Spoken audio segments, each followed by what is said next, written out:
ଏ ଯେଉଁ ମୁଁ ସେଇଥିଲାଗି କାହା ଘରକୁ ଯାଏନି। ଘରକୁ ଗଲେ ଇମୋସନାଲ୍ଟା ଟିକେ ଟିକେ ପାଖି ଆସେ। ଆଉ ଯେତେବେଳେ ଗଲି ତାଙ୍କର ଏ ଯେଉଁ 3/2/2026 ପରେ ଏ କେସ୍ ପରେ ଏକଥା ବି ମୁଁ ପ୍ରକାଶ କରିବା ପାଇଁ ଚାହୁଁଛି। ରାହୁଲଙ୍କର ୱାଇଫ୍ଙ୍କର ମଉସା ସେ ବି ଆମର ଓକିଲ ଭାଇ ସିଏ ଧରିକି ଆସିଥିଲେ, ତାଙ୍କ ଭିଣେଇ ବି ଆସିଥିଲେ। ଆମେ ଆଲୋଚନା କରିଥିଲୁ।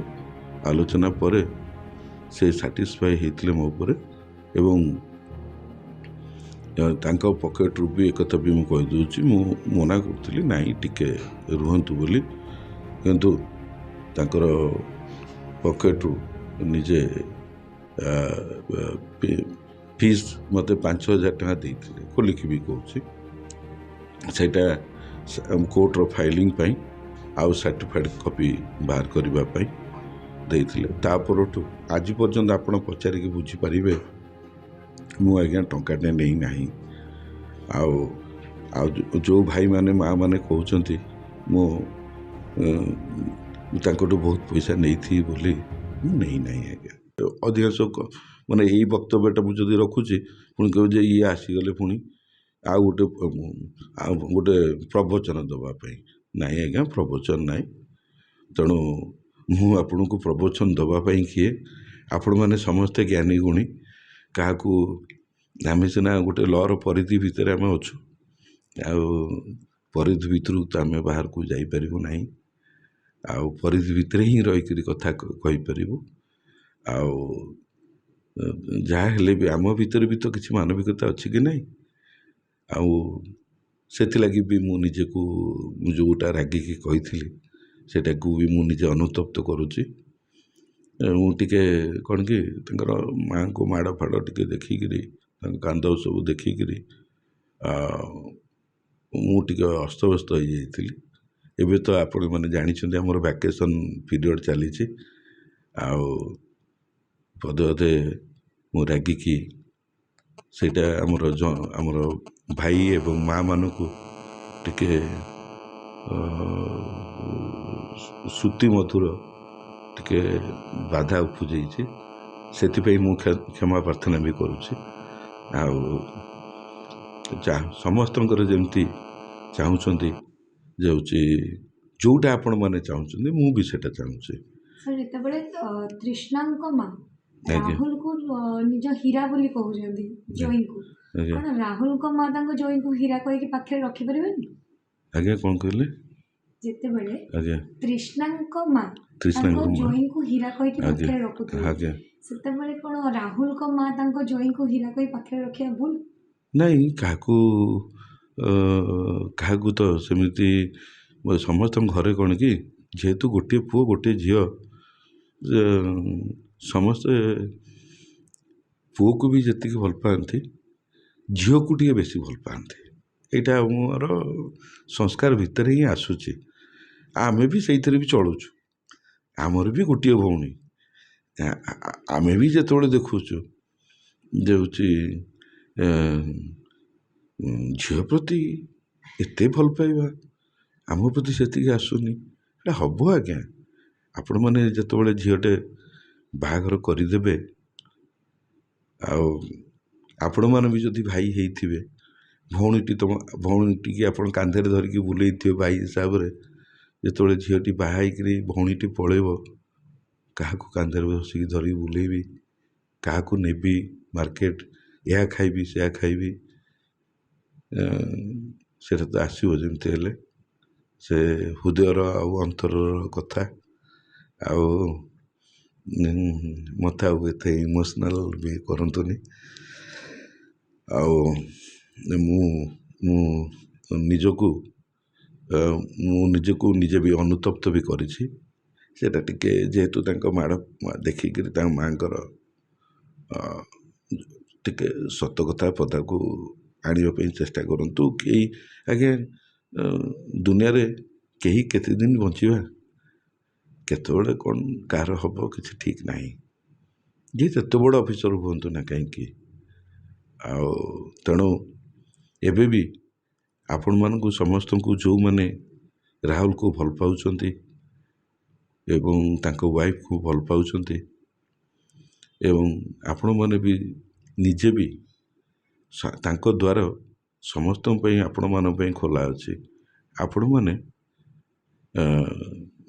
ଯେମିତି ସୋସିଆଲ ମିଡ଼ିଆରେ ଦେଖୁଛନ୍ତି ସବୁ କଥା ଜାଣୁଛନ୍ତି, ସେମିତି ଆପଣ ଚାହିଁଲେ ବି ଏବେ ବି ତାଙ୍କ ରାହୁଲଙ୍କ ଘରକୁ ଯିବାରେ ବାରଣ ନାହିଁ। ଆଉ ରାହୁଲଙ୍କର ଭିଣେଇ କିଛି ଦୂରରେ ଆପାର୍ଟମେଣ୍ଟରେ ରହୁଛନ୍ତି, ସତ କଥା ଏଇଟା। ଆଉ ସେମାନେ ଯିବା ଆସିବା କରନ୍ତି ଏବଂ ନାତିଟିକି ଆସିଲା ପରେ ଏବେ ଟିକେ ରାହୁଲଙ୍କ ମା ନାତି ପଛରେ ଦୌଡ଼ି ଦୌଡ଼ିକିରି ଏଇଠି ପଡ଼ିଯିବ ସେଠି ପଡ଼ିଯିବ ସେଠି ପଡ଼ିଯିବ, ଏଠି ପାଟିରେ ହାତ ପୁରେଇ ଦେଉଛି। ତାରି ପଛରେ ଦୌଡ଼ି ଦୌଡ଼ିକି ସେ ନାତି ସେ ଯେଉଁ କ'ଣ କି ମୁଁ ଥରେ ଯାଇଥିଲି ଏ ଯେଉଁ ମୁଁ ସେଇଥିଲାଗି କାହା ଘରକୁ ଯାଏନି। ଘରକୁ ଗଲେ ଇମୋସନଟା ଟିକେ ଟିକେ ପାଖେଇ ଆସେ। ଆଉ ଯେତେବେଳେ ଗଲି ତାଙ୍କର ଏ ଯେଉଁ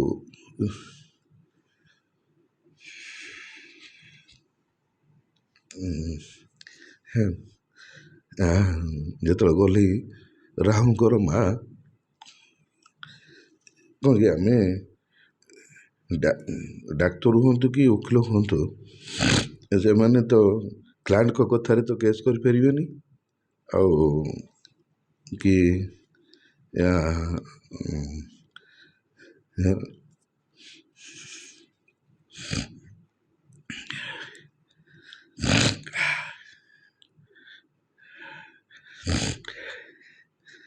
ଆଉ ତେଣୁ ମୁଁ ଯେତେବେଳେ ଦେଖିଲି ରାହୁଲଙ୍କର ଘରେ ନିଜେ ପହଞ୍ଚିକିରି ଦେଖିଲି ଯେତେବେଳେ ରାହୁଲଙ୍କର ମା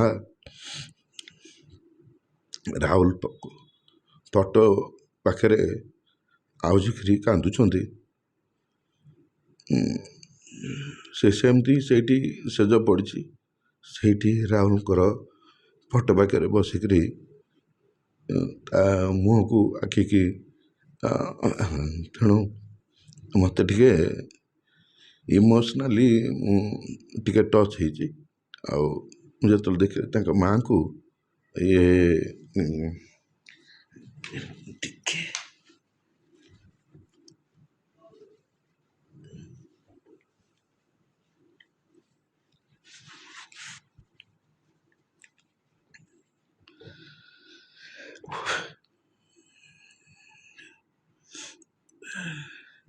ତେଣୁ କେହି ଖରାପ ଭାବିବେନି। ଆଉ ସେଥିଲାଗି ମୁଁ ଆପଣଙ୍କୁ କେହି ଓଲଟା ଭାବିବେନି କି ମୋ କଥାକୁ ଓଲଟା ନେବେନି। ମୁଁ ଆପଣଙ୍କ ପାଖରେ ସମସ୍ତଙ୍କ ପାଖରେ ମୋର କୃତଜ୍ଞତା ପ୍ରକାଶ କରୁଛି। ଆଉ ତାପରେ ଷ୍ଟେଜରେ ମା ଯେତେବେଳେ ଆସିଲେ ତାଙ୍କ ମାଡ଼ ପାଡ଼ ଟିକେ ଦେଖିକି ମୁଁ ଟିକେ ରାଗିକି ପଦେ ଅଧେ କହିଦେଇଛି। ଆଉ ଆମେ ବି ଚାହୁଁନୁ କାହା ସଂସାର ଭାଙ୍ଗୁ। ଯିଏ ଯାହା ସଂସାର ଭାଙ୍ଗିବାକୁ ଚାହିଁବ ତାହା ସଂସାର ବି ଭାଙ୍ଗିବ। ତେଣୁ ସମସ୍ତଙ୍କୁ ମୋର ନିବେଦନ, ଏବେ ବି ରାହୁଲଙ୍କର ଦ୍ୱାର ସବୁ ମା ଭାଇ ଭଉଣୀମାନଙ୍କ ପାଇଁ ଖୋଲା ଅଛି। ଆପଣ ଯାଇକିରି ନିଜେ ଅନୁଭବ କରନ୍ତୁ ଯେ କୋଳ ଶୂନ୍ୟ ହେଇଗଲା ପରେ ଗୋଟିଏ ବୋଲି ପିଲା, ସେ କେବେ ବି କୌଣସି ମା କେବେ ଚାହିଁବେନି, କୌଣସି ବାପା କେବେ ଚାହିଁବେନି ଯଦି ପିଲାଟି ରାତି ବା ଅଫିସରୁ 10ଟା ଭିତରେ ଘରକୁ ନ ଆସିଛି, ମା ବାପା ଖୋଜନ୍ତି କାହିଁକି ଆସିନୁ, କାହିଁକି ଡେରି ହେଉଛି, ଜଲ୍ଦି ଆସ, 10ଟା ଭିତରେ ଘରେ ପହଞ୍ଚ। ଆମେ ସେଇ ଗାଇଡାନ୍ସ ଭିତରେ ହିଁ ସମସ୍ତେ ବି ଚଳିଛେ। ତେଣୁ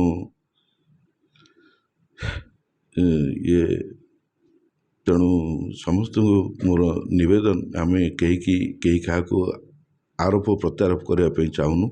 ତେଣୁ ସମସ୍ତଙ୍କୁ ନିବେଦନ ସବୁ ଭାଇ ମାଆ ମାନଙ୍କୁ ଆପଣ ନିଜେ ଯାଆନ୍ତୁ। ଯେହେତୁ ତାଙ୍କର ପିଲାଟି ଚାଲିଯାଇଛି ଆପଣ ପ୍ରତ୍ୟାରୋପ କରନ୍ତୁ ନାହିଁ। ଏବଂ ସିଏ ଅବିକା ଯେଉଁ ଷ୍ଟେଜ୍ରେ ଅଛନ୍ତି ତାଙ୍କ ବାପାଙ୍କର ଯେଉଁ ଯେହେତୁ ବ୍ରେନ୍ ଷ୍ଟ୍ରୋକ୍ ହେଇସାରିଛି, ଯଦି ବା କିଛି କେତେବେଳେ ହେଇଯାଏ ତା ପାଇଁ କିଏ ଦାୟୀ ରହିବ ଆଜ୍ଞା? ଆପଣଙ୍କର ଆଦର୍ଶଟା ଏମିତି ଦେଖେଇଥାନ୍ତେ, ସେ ତ ଆପଣଙ୍କ ଘରର ଚାବି ଧରେଇ ଦେଇଥାନ୍ତେ। ସେ ବି ଚାହୁଁଥିଲେ ବି ଯେ ମୋ ଘରେ ହିଁ ଏଇଠି ମୁଁ ବାହାଘର କରିବି ବୋଲି। ଏଇଟା ବି ଆଜି ମୁଁ ଖୋଲିକି କହୁଛି, ରାହୁଲଙ୍କର ବାପାଙ୍କର ମାଇଣ୍ଡ ଏତେ ବ୍ରଡ୍ ମାଇଣ୍ଡେଡ୍, ଅତି ଭଦ୍ର, ଅତି ନମ୍ର, କିନ୍ତୁ ଆଜିକା ଷ୍ଟେଜ୍ରେ ତାଙ୍କ ମାଇଣ୍ଡ ଫ୍ରାକ୍ଚର୍ଡ ହେଉଛି। କେତେବେଳେ କ'ଣ କହିଦେଉଛନ୍ତି ବୁଝିପାରୁନାହାନ୍ତି। ଆପଣ ଭାବିବେ ଯେ ଇଏ ତାଙ୍କ ଯେହେତୁ ଆଡ଼ଭୋକେଟ୍ ତାଙ୍କୁ ସପୋର୍ଟ କରି କହୁଛି। ନାଇଁ ଆଜ୍ଞା, ହଁ ସେମିତି ଆମେ କାହିଁ କହିବୁ। ତେଣୁ କେବେଠୁ ଆପଣ ତାଙ୍କ ପରିବାର ସହିତ ଜଡ଼ିତ ହେଲେଣି? ଏଇ ରାହୁଲଙ୍କର ଡେଥ୍ ପରଠୁ 1/3/2026 ପରେ ଏଇ କେସ୍ ପରେ ଏକଥା ବି ମୁଁ ପ୍ରକାଶ କରିବା ପାଇଁ ଚାହୁଁଛି। ରାହୁଲଙ୍କର ୱାଇଫଙ୍କର ମଉସା ସେ ବି ଆମର ଓକିଲ ଭାଇ, ସିଏ ଧରିକି ଆସିଥିଲେ, ତାଙ୍କ ଭିଣେଇ ବି ଆସିଥିଲେ। ଆମେ ଆଲୋଚନା କରିଥିଲୁ। ଆଲୋଚନା ପରେ ସେ ସାଟିସ୍ଫାଏ ହେଇଥିଲେ ମୋ ଉପରେ ଏବଂ ତାଙ୍କ ପକେଟରୁ ବି ଏକଥା ବି ମୁଁ କହିଦେଉଛି, ମୁଁ ମନା କରୁଥିଲି ନାଇଁ ଟିକେ ରୁହନ୍ତୁ ବୋଲି, କିନ୍ତୁ ତାଙ୍କର ପକେଟରୁ ନିଜେ ଫିସ୍ ମୋତେ 5,000 ଟଙ୍କା ଦେଇଥିଲେ, ଖୋଲିକି ବି କହୁଛି। ସେଇଟା କୋର୍ଟର ଫାଇଲିଂ ପାଇଁ ଆଉ ସାର୍ଟିଫାଇଡ୍ କପି ବାହାର କରିବା ପାଇଁ ଦେଇଥିଲେ। ତା ପରଠୁ ଆଜି ପର୍ଯ୍ୟନ୍ତ ଆପଣ ପଚାରିକି ବୁଝିପାରିବେ ମୁଁ ଆଜ୍ଞା ଟଙ୍କାଟେ ନେଇନାହିଁ। ଆଉ ଯେଉଁ ଭାଇମାନେ ମାଆମାନେ କହୁଛନ୍ତି ମୁଁ ତାଙ୍କଠୁ ବହୁତ ପଇସା ନେଇଥିବି ବୋଲି, ମୁଁ ନେଇନାହିଁ ଆଜ୍ଞା। ଆପଣ ନିଜେ କାଳେ ମୁଁ ମିଛ କହୁଥିବି। ଆମର ତ ପେଟ ପଟଣା କିଛି ଅଛି ନା ନାହିଁ? ହାଁ, ଆପଣମାନେ ଯେଉଁଟା କହୁଛନ୍ତି ମୁଁ ତ ନେଇନାହିଁ, ନେଇଛି ଯଦି କହିଲି। ଆପଣ ଟିକେ ମୋର ବକ୍ତବ୍ୟଟା ଟିକେ ମୁଁ ଯେଉଁଟା ପୂର୍ବରୁ ରଖିଥିଲି ସେଥିପାଇଁ ମୁଁ ନିଜକୁ ନିଜେ ଅନୁତପ୍ତ କରୁଛି। ଏବଂ ତାଙ୍କର ଏବେ ବି ସମୟ ଅଛି, ଏବେ ବି ପରିସ୍ଥିତି କିଛି ଖରାପ। ଯଦିବା ଏ ଯେଉଁ ସୋସିଆଲ ମିଡ଼ିଆରେ ପିଲାଟି ତ ନାହିଁ, ପିଲାଟି ତ ମର୍ଡର ହେଇଯାଇଛି ନା, ଆସାମୀମାନେ ଭିତରେ ଅଛନ୍ତି ଏବଂ ତାଙ୍କ ପରିବାରଙ୍କୁ ବି, ରାହୁଲଙ୍କ ୱାଇଫଙ୍କ ପରିବାରକୁ ବି ମୁଁ ନିବେଦନ କରୁଛି ଆସନ୍ତୁ ଆଲୋଚନା କରନ୍ତୁ କେମିତି ଭଲରେ ଏଇଟା କେସ୍ଟି ଭଲରେ ଚାଲିପାରିବ। ଆଉ ଯେଉଁଟା ଗୋଟେ ପ୍ରତ୍ୟାରୋପ କରିଥିଲେ ଯେ ତାଙ୍କ ମ୍ୟାଡ଼ାମ୍ ଯେ ହେଉଛି ରାହୁଲଙ୍କର ମର୍ଡର ଯେଉଁମାନେ କରିଥିଲେ ସେ ଆସାମୀମାନଙ୍କ ଘରକୁ ଏମାନେ କ'ଣ ପାଇଁ ଯାଇଥିଲେ। ଆସାମୀମାନଙ୍କ ଘରକୁ ଆମେ ଆଲୋଚନା ଏଠି କରିଥିଲୁ ଯେ ସେମାନଙ୍କର ଘର ଆଡ୍ରେସଟା ଆମେ ଯେତେବେଳେ ପାଇଲୁ ରେକର୍ଡରୁ, ପାଇଲା ପରେ ସେମାନେ ଯାଇଥିଲେ ସେଇ ବଡ଼ମ୍ବା ଏରିଆରେ ବୁଝାବୁଝି କରିବା ପାଇଁ ଏମାନଙ୍କର ଆଗରୁ କ୍ରିମିନାଲ କେସ୍ ଅଛି କି ନାହିଁ। ପୋଲିସ ତ ବୁଝିପାରିବ, ଆପଣମାନେ କୋଶ୍ଚିନ୍ ଆସିବ ଯେ ପୋଲିସ ତ ତା ପଟୁ ପଚାରିକି ବୁଝିପାରିବ, କିନ୍ତୁ ଯାଇଥିଲେ ଯେ ହେଉଛି ଏ ଯେଉଁ ଏତେ ବଡ଼ କାଣ୍ଡ ଯେତେବେଳେ ଘଟେଇଲେ, ମର୍ଡର କରେଇଲେ, ଏ କାଣ୍ଡର ପଛରେ ଏମାନେ କ'ଣ କ୍ରିମିନାଲ ବ୍ୟାକଗ୍ରାଉଣ୍ଡ ନା ଏମାନଙ୍କର ଗୋଟେ କାହା ପ୍ରରୋଚନାରେ କରିଛନ୍ତି କି କ'ଣ କରିଛନ୍ତି, ସେଥିପାଇଁ ଯାଇଥିଲେ। କିନ୍ତୁ ତା ଅର୍ଥ ନୁହଁ ଯେ ହେଉଛି ସେ ଯାଇଥିଲେ ଯେ ହେଉଛି ତାଙ୍କ ଘରକୁ ବି ଯାଇନାହାନ୍ତି, ତାଙ୍କ ଘରକୁ ବି ଯାଇନାହାନ୍ତି, ପଚାରିକି ବି ବୁଝିପାରିବେ। ଆସାମୀମାନଙ୍କ ଘରକୁ କ'ଣ ପାଇଁ ଯିବେ? ତାଙ୍କର ମାର୍କେଟ ଫାର୍କେଟ ଆଡ଼େ ବୁଝିଥିଲେ। ଯେତେବେଳେ ସେମାନେ ଜାଣିଲେ ଯେ ହେଉଛି ଇଏ ସେଇ ଯେଉଁ ରାହୁଲ ଯେଉଁ ୟୁଟ୍ୟୁବର ଯେଉଁ ମର୍ଡର ହେଇଛି, ତାଙ୍କର ଘର ଲୋକ କିଏ ଆସିଛନ୍ତି ଯେତେବେଳେ ଜାଣିଦେଲେ ମାର୍କେଟରେ ପଚାରିକି ତ ବୁଝିଲେ ଜାଣିଲେ ତାଙ୍କର ସେଠାକାର ଲୋକ ବି ଜାଣିଲେ ଏମାନେ ଆସିଛନ୍ତି ବୋଲି। ଆଉ ସେମାନେ ସେଠୁ ପଚାରିକି ବୁଝିଲେ ମାର୍କେଟରେ ଯେ ହେଉଛି ସେ ମିଲିଟାରୀରେ ସେ ଲୋକ କାମ କରେ ଏବଂ ତାର ପୁତୁରା ଘର ସେଇପଟେ ସେଇ ପାଖ ସେଇ ରାସ୍ତାରେ ଦେଇକି ଗଲେ ପଡ଼ିବ ବୋଲି ଟିକେ ଦୂରରେ ପଡ଼ିବ ବୋଲି କହିଲେ। ତାପରେ ଜାଣିଲେ ଯେତେବେଳେ ହେଉଛି ତାଙ୍କ ଘର ସେଇଠି ବୋଲି ଠିକ୍ ଠାକ୍ ଜାଣିଲେ ସେମାନଙ୍କର ମାନେ ଯେହେତୁ ତାଙ୍କ ଘର ଠିକ୍ ଜାଗାରେ ରହୁଛନ୍ତି କି ନାହିଁ ତାଙ୍କର ଆଉ କିଏ ରହୁଛନ୍ତି ସେଠି ସେ ତାଙ୍କ ଘରକୁ ଏମାନେ ଟୋଟାଲି ଯାଇନାହାନ୍ତି। ସେଇଥିଲାଗି କିଛିଟା କଥା ଏବେ ପଦାକୁ ଆସିଲା ଯେ ହେଉଛି ତାଙ୍କ ଘରକୁ କୁଆଡ଼େ ଯାଇଥିଲେ ଆଲୋଚନା ଜମା ଯାଇନାହାନ୍ତି। ଆପଣ ଯାଉନାହାନ୍ତି, ଆପଣଙ୍କୁ କିଏ ମନା କରୁଛି?